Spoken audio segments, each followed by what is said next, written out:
City Council has approved a motion that will affect the number of EMTs staffed with Sioux City Fire Rescue. KTIV's Connor Trett was at tonight's meeting. He joins me in studio tonight. So Connor, what will this new resolution mean for Sioux City Fire Rescue?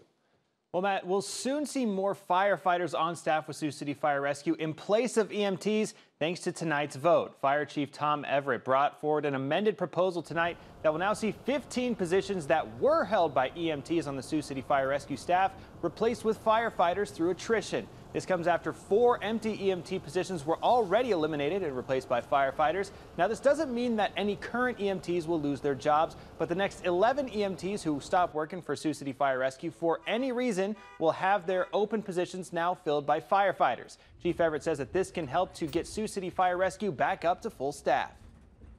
For a few years now, we've been unable to really keep up with openings in our EMS division.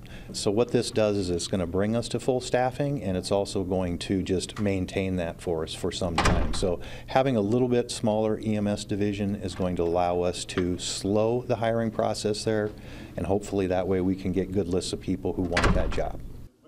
The proposal from tonight is an amended version from the original proposal that was brought to the Sioux City City Council back in January. That would have seen all 30 EMT positions replaced, something that was met with backlash from the unions representing the EMTs.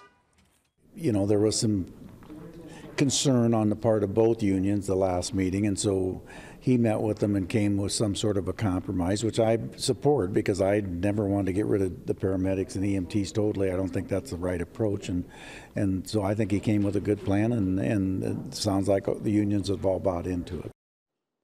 After all positions have been filled, Sioux City Fire Rescue will have 15 EMTs left on staff.